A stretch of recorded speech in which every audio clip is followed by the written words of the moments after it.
ہمارے جتنے بھی دوست احباب ذکر استغفار کرنے والے ہیں، ہماری مائیں بہنیں گھروں میں جو ذکر استغفار کرتی ہیں، ہماری بیٹیاں ذکر استغفار کرتی ہیں، اور جتنے بھی دوست احباب جو مجھے سننے والے ہیں ذکر استغفار کرنے والے ہیں، انہیں آج میں بتاتا چلوں کہ قرآن پاک کے اندر ذکر استغفار قبول ہونے کی 3 بڑی نشانیاں اللہ تعالیٰ نے بتائی ہیں۔ میں ذکر استغفار کرتا ہوں اپنی پریشانی حل کرنے کے لیے، لیکن وہ پریشانی حل نہیں ہو رہی، تو میرے ذہن میں آتا ہے کہ پتہ نہیں میرا ذکر استغفار قبول ہو رہا ہے یا نہیں ہو رہا۔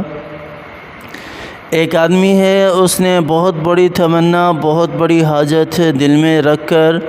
ذکر استغفار شروع کیا، اور کچھ عرصہ کرنے کے بعد وہ پوری نہیں ہوتی،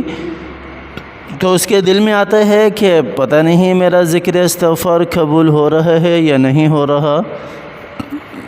تو انسان خلق الانسان ضعیف، کمزور ہے نا،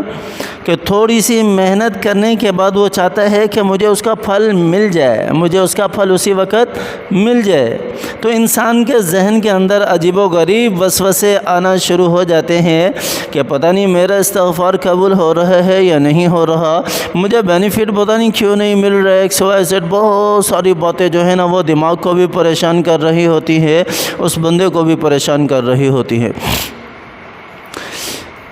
تو قرآن کی 3 آیات ہیں ذکر استغفار قبول ہونے کی، یوں کہہ لو کہ 3 بڑی نشانیاں اللہ تعالیٰ نے بیان کی ہیں قرآن پاک کے اندر ذکر استغفار قبول ہونے کی، جس میں سب سے پہلی اور بڑی نشانی تو یہ ہے کہ اللہ تعالیٰ نے ارشاد فرمایا، سورۃ الفرقان کی آیت ہے، إِلَّا مَنْ تَابَ وَآمَنَ وَعَمِلَ صَالِحًا فَأُولَئِكَ يُبَدِّلُ اللَّهُ سَيِّئَاتِهِمْ حَسَنَاتٍ۔ یہاں اللہ تعالیٰ نے ارشاد فرمایا کہ جو سچی توبہ کرتا ہے، مغفرت طلب کرتا ہے اور ایمان رکھنے والا ہو، یعنی شرک اس کے اندر نہ ہو، شرک اس کے اندر نہ ہو،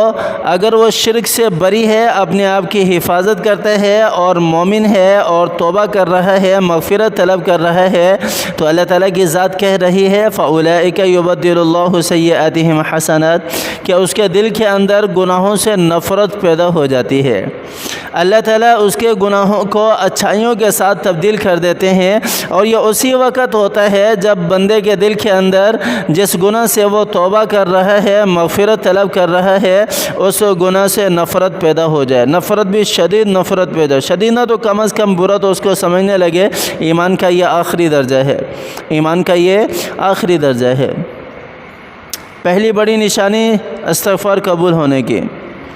دوسری نشانی اللہ تعالیٰ نے سورۃ الرعد کی آیت ہے، الا بذکر اللہ تطمئن القلوب، جس میں اللہ تعالیٰ نے ارشاد فرمایا کہ ذکر استغفار سے دل کو سکون مل جاتا ہے، اطمینان مل جاتا ہے۔ اس کی میں ایک مثال دے کر آپ کو سمجھا دیتا ہوں کہ ایک آدمی ہے، بے چین رہتا ہے، اسے سکون نہیں ملتا ہے، گھر جاتا ہے تو دل کرتا ہے بس باہر نکل جاؤں، باہر نکلتا ہے تو دل کرتا ہے کہیں اور چلا جاؤں، بس کشمکش میں ہے، بے چینی کے اندر ہے۔ لیکن اگر اس کے دل کو قرار مل گیا، جہاں بھی جاتا ہے سکون ملتا ہے، اطمینان ملتا ہے، قرار کے ساتھ رہتا ہے، سمجھ لو کہ اس کے اوپر اللہ تعالیٰ کی رحمتیں برسنا شروع ہو چکی ہیں، اس کے اوپر اللہ کی رحمتیں برسنا شروع ہو چکی ہیں۔ دوسری بڑی نشانی۔ تیسری بڑی نشانی، اللہ تعالیٰ نے سورہ نوح کے اندر ارشاد فرمایا، فَقُلْتُ اسْتَغْفِرُوا رَبَّكُمْ إِنَّهُ كَانَ غَفَّارًا يُرْسِلِ السَّمَاءَ عَلَيْكُمْ مِدْرَارًا وَيُمْدِدْكُمْ بِأَمْوَالٍ وَبَنِينَ وَيَجْعَلْ لَكُمْ جَنَّاتٍ وَيَجْعَلْ لَكُمْ أَنْهَارًا، کہ اللہ تعالیٰ اس کی تنگیاں ختم کرنا شروع کر دیتے ہیں اسٹیپ بائی اسٹیپ۔ یہ نہیں کہ بس میں ذکر استغفار کر رہا ہوں تو مجھے پیسوں کا بھرا ہوا بیگ جو ہے وہ راستے میں مل جائے، یا مجھے کوئی آ کر بھرا ہوا بیگ جو ہے وہ پیسوں کا، ایسا بھی ممکن ہے، یہ نہیں کہ ناممکن ہے، ممکنات میں سے ہے یہ بھی، ایسے واقعات بہت سارے ہوئے بھی ہیں، لیکن اللہ تعالیٰ کا جو قانون ہے، جو دستور ہے، اس کے مطابق اسٹیپ بائی اسٹیپ، آہستہ آہستہ آہستہ آہستہ اس کے دل کے اوپر سے جیسے جیسے استغفار سے زنگ اترے گا، ویسے ویسے اللہ تعالیٰ کی رحمت اس کے اوپر نازل ہوتی رہے گی اور اس کی تنگیاں ختم ہوتی چلی جائیں گی، آہستہ آہستہ اسٹیپ بائی اسٹیپ۔ تو استغفار کی 3 بڑی نشانیاں قرآن میں ہمیں یہ ملتی ہیں قبول ہونے کی۔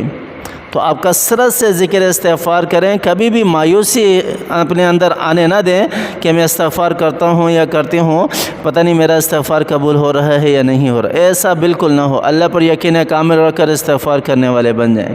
اللہ تعالیٰ انشاءاللہ بیڑا ہی پار کر دے گا۔ بہت سارے دوست احباب دعاؤں کے لیے کہتے ہیں، ہاتھ اٹھا کر ان کے لیے دعا کر دیں۔ شیر خان ہے، اسی طرح ایک بھائی ہیں ہمارے، وہ شادی کے لیے کہہ رہے ہیں، نام میرے ذہن میں نہیں آ رہا ابھی، اللہ تعالیٰ ان کو بھی ایک بہترین اچھا رشتہ عطا فرمائے۔ ایک ہماری بہن ہے، وہ بھی شادی کے لیے کہہ رہی ہیں، اللہ تعالیٰ ان کے لیے بھی آسانی پیدا فرمائے۔ اور اسی طرح ایک ہماری بہن ہے، ان کے شوہر بیمار ہیں، اللہ تعالیٰ ان کو صحت یابی والی زندگی عطا فرمائے۔ اور اسی طرح افتخار بھائی ہیں، ان کے پراپرٹیز کے مسائل ہیں اور بیٹوں کی شادیوں کے حوالے سے اللہ تعالیٰ ان کے بھی آسانیاں پیدا فرمائے۔